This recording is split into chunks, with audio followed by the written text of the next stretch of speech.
বগুড়ায় গণশুনানিতে অভিযোগ গ্রহণ না করায় ক্ষোভে এক বৃদ্ধ দুর্নীতি দমন কমিশন দুদকের চেয়ারম্যানের দিকে জুতা নিক্ষেপ করেছেন। রোববার দুপুর 1টার দিকে বগুড়ার টিটো মিলনায়তনে এ ঘটনা ঘটে। নিক্ষেপ করা জুতাটি দুদক চেয়ারম্যান বসে থাকা মঞ্চের নিচে পড়ে। এ সময় ওই বৃদ্ধকে গণশুনানি থেকে বের করে দেওয়া হলেও পরে দুদক চেয়ারম্যানের নির্দেশে তাকে ভিতরে নিয়ে এসে বসতে দেওয়া হয়।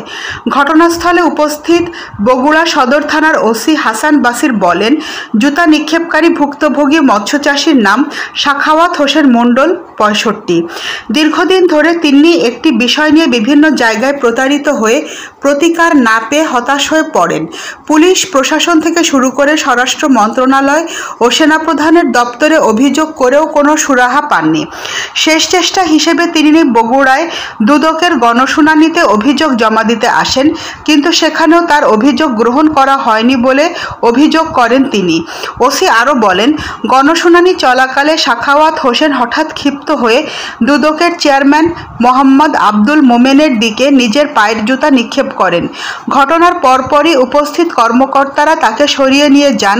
জুতা নিক্ষেপের কারণ জানতে চাইলে সাখাওয়াত হোসেন বলেন, সব দপ্তরে অভিযোগ দিয়েও বিচার পাইনি। মানবাধিকার কমিশন 2বার আমার পক্ষে রায় দিলেও কোনো কাজ হয়নি। দুদকের এই অনুষ্ঠানে শুধু সদর থানার অভিযোগ নিচ্ছে, আমারটা নিচ্ছে না, এই আক্ষেপেই আমি জুতা নিক্ষেপ করেছি। তিনি বলেন, আমি জেলে যাওয়ার প্রস্তুতি নিয়ে বাড়ি থেকে এসেছি। জুতা নিক্ষেপ করলে জেলে যেতে হবে সেটা আমি জানি। এ বিষয়ে দুদক চেয়ারম্যান মোহাম্মদ আব্দুল মোমেনকে সাংবাদিকরা প্রশ্ন করলেও তিনি কোনো মন্তব্য করেননি। নয়নতারা নিউজ, ঢাকা।